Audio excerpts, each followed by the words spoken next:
नमस्कार, मी Kiran Palkar. Crime diary news channel मध्ये आपले स्वागत आहे. पाहूयात आजच्या ताज्या बातम्या. मेहुणीचा पाठलाग करून विनयभंग, लग्नासाठी दबाव व बदनामीची धमकी. इचलकरंजी दाजी विरोधात गुन्हा दाखल. इचलकरंजी शहरातील शिवाजीनगर पोलीस ठाण्यात एका महिलेच्या तक्रारीवरून तिच्याच दाजी विरोधात पाठलाग, विनयभंग व धमकी दिल्याप्रकरणी गुन्हा दाखल करण्यात आला आहे. या प्रकरणी रेश्मा गोपाळ काकडे वय वर्ष 35 राहणार आवाडेनगर इचलकरंजी यांनी तक्रार दिली असून ललित पन्नालाल वैष्णव वय वर्ष 45 राहणार नामदेव भवन पाठीमागे इचलकरंजी असे आरोपी दाजीचे नाव आहे. नात्याने दोघे मेहुणे दाजी असल्याने तक्रारीत नमूद करण्यात आले आहे.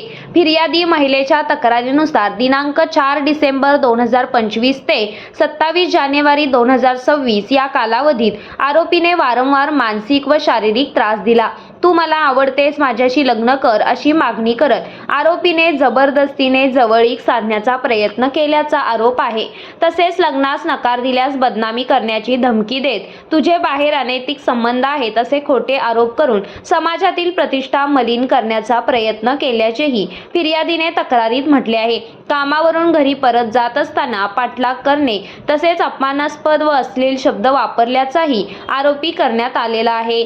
या प्रकरणाचा पुढील तपास पोलीस निरीक्षक गायकवाड यांच्या मार्गदर्शनाखाली सहाय्यक पोलीस निरीक्षक परुळे करीत आहेत.